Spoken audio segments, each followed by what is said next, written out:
10 things introverts secretly love that will surprise you. Ever wondered what's going on inside the mind of an introvert?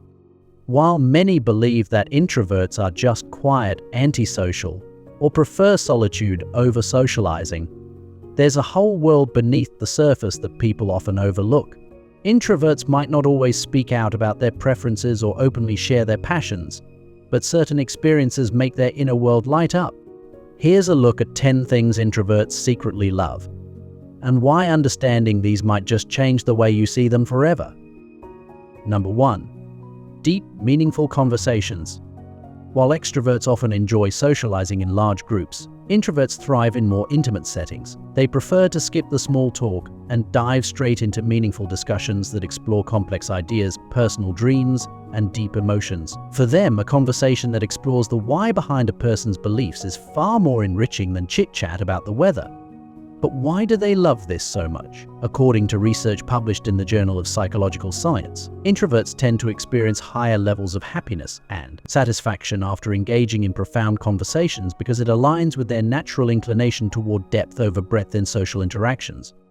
If you want to truly connect with an introvert, show genuine interest in topics that matter to them, ask questions that evoke thought, not just simple responses. Number 2.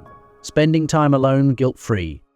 Everyone needs some me time, but for introverts, this is more than a luxury, it's a necessity. Solitude isn't just about being alone, it's about recharging in a space where they can reflect, process emotions, and tap into their creativity. Many introverts feel pressured by societal norms to socialize constantly, so having permission to take time for themselves, without guilt or judgment, is something they secretly relish.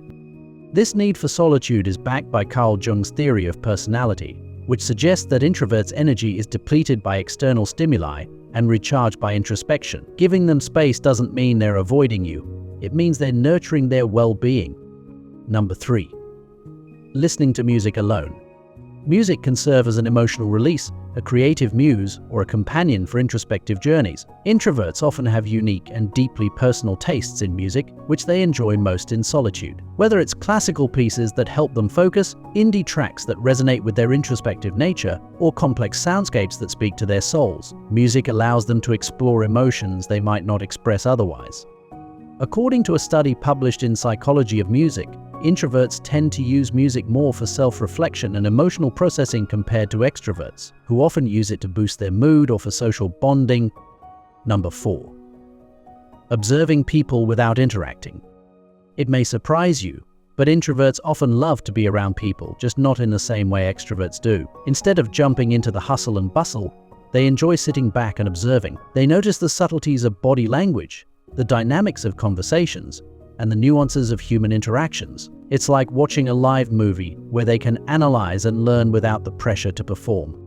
This tendency is linked to their heightened sensitivity to environmental cues. As noted in The Introvert Advantage by Marty Olson-Laney, they are actually gathering information, enriching their inner world, and making sense of the complexities of social behavior. Number 5. Books over parties.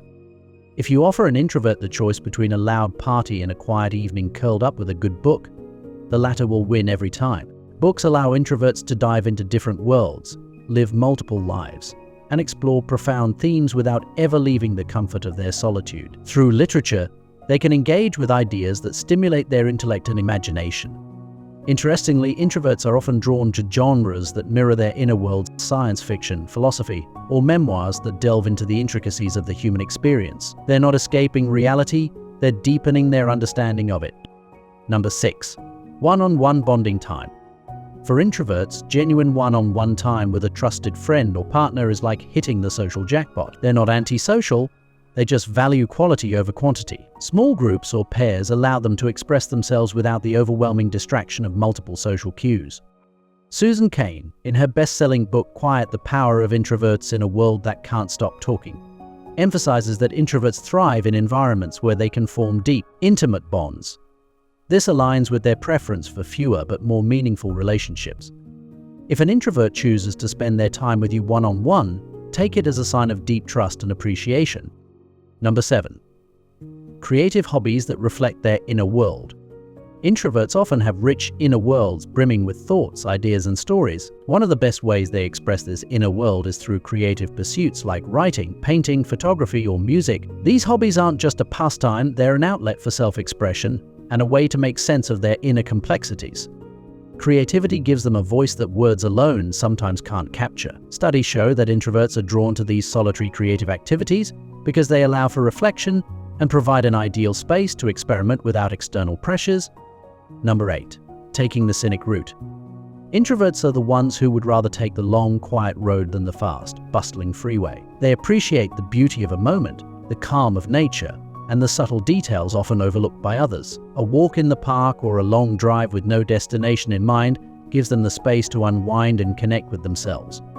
This love for natural settings and serene environments is supported by the restorative niche theory proposed by Dr. Brian Little, which suggests that introverts actively seek out such environments to counterbalance the overstimulation they experience in typical social settings. Number 9. Having a space of their own. For an introvert, their personal space is sacred. It's not just a room, it's a haven where they can retreat, think, and be themselves. Whether it's a cozy corner in the living room, a home office, or even just their favorite chair, having a dedicated space allows them to recharge. Virginia Woolf famously wrote about the importance of a room of one's own, and while she was referring to writers, the sentiment resonates deeply with introverts. Their space isn't just about physical comfort, it's about mental and emotional safety. Number 10. Being understood without words. Introverts often struggle to articulate their feelings, especially in the spur of the moment. That's why they value relationships where the other person can read between the lines and understand their needs without them having to speak up. This silent understanding is a rare and cherished gift for introverts, making them feel seen and accepted for who they are. This emotional attunement can be attributed to the fact that introverts often form relationships based on empathy and shared values, as noted by developmental psychologist Elaine Aron in her work on the highly sensitive person trait, which is common among introverts. In conclusion, introverts may not always express what they love out loud, but that doesn't mean they don't experience joy and fulfillment in their unique ways. From the pleasure of a deep conversation to the tranquility of solitary creative pursuits, these secret loves are integral to understanding and appreciating the nuanced personalities of introverts. So, next time you come across an introvert, remember, there's more to them than meets the eye, often a world that's rich, vibrant, and full of hidden passions waiting to be discovered.